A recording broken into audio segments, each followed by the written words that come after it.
विनय, आदित्य और शिखा बचपन के 3 घनिष्ठ मित्र थे। उनका गांव पर्वतों से घिरा हुआ एक सुंदर स्थान था, जहां प्रकृति की हरियाली और शांति का अनुभव होता था। तीनों का रिश्ता इतना गहरा था कि वे हर छोटी बड़ी बात एक दूसरे से साझा करते थे। हालांकि तीनों के स्वभाव एकदम अलग थे। विनय एक ख्वाब देखने वाला लड़का था। उसे हमेशा नए नए रोमांचक सफर की तलाश रहती थी।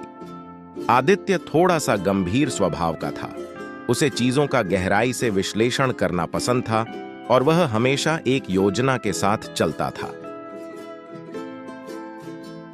शिखा हमेशा जिज्ञासु और ऊर्जा से भरपूर थी। उसे हर नई चीज के बारे में जानने की उत्सुकता रहती थी। एक दिन विनय ने गांव के एक बुजुर्ग व्यक्ति से सुना कि पास के जंगल में एक पुरानी रहस्यमयी गुफा है, जिसमें जाने वाले कभी लौटकर नहीं आते। विनय ने तुरंत अपने दोस्तों को यह बात बताई। आदित्य पहले तो इस बात को मजाक समझा, लेकिन शिखा की जिज्ञासा बढ़ गई। आखिरकार तीनों ने मिलकर तय किया कि वे इस रहस्य को सुलझाने के लिए गुफा की यात्रा पर जाएंगे। तीनों ने सुबह सुबह जंगल के लिए प्रस्थान किया।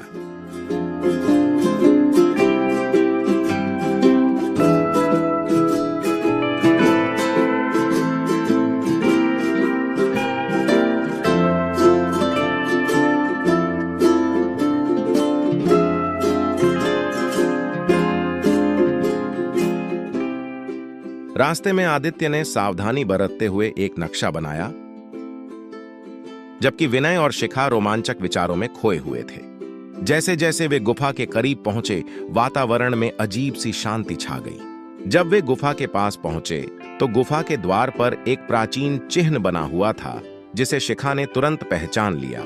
यह चिन्ह गांव की एक पुरानी किताब में था, जिसमें लिखा था कि इस गुफा में केवल वही प्रवेश कर सकते हैं जो सच्चे दिल और एकता से भरे हों।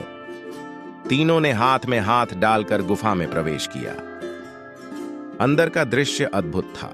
स्वर्णिम रोशनी से भरी एक विशाल जगह, जहां प्रकृति की अद्भुत कारीगरी थी। लेकिन असली रोमांच तब शुरू हुआ जब उन्हें एक पत्थर की शिला मिली, जिस पर लिखा था कि यहां से निकलने का एक ही रास्ता है, जब तुम अपने भीतर की सच्चाई को पहचान लोगे। ये पढ़कर तीनों थोड़े चिंतित हुए, लेकिन फिर उन्होंने अपने अंदर झांकना शुरू किया। विनय ने माना कि वह अक्सर अपनी कल्पनाओं में खो जाता है। आदित्य ने स्वीकार किया कि उसे अपनी योजनाओं पर बहुत ज्यादा निर्भरता थी, और शिखा ने कहा कि वह हमेशा जल्दबाजी में रहती थी। तीनों ने एक दूसरे के सामने अपनी कमजोरियों को स्वीकार किया और एक दूसरे को संभाला। जैसे ही उन्होंने यह किया, गुफा का द्वार फिर से खुल गया और तीनों ने महसूस किया कि सच्चे दोस्त वही होते हैं जो एक दूसरे की कमजोरियों को समझते हैं और मिलकर उन्हें दूर करने की कोशिश करते हैं। दोस्तों, आपको यह कहानी पसंद आई हो तो प्लीज वीडियो को एक लाइक, कमेंट, शेयर और इस चैनल को सब्सक्राइब कर दें।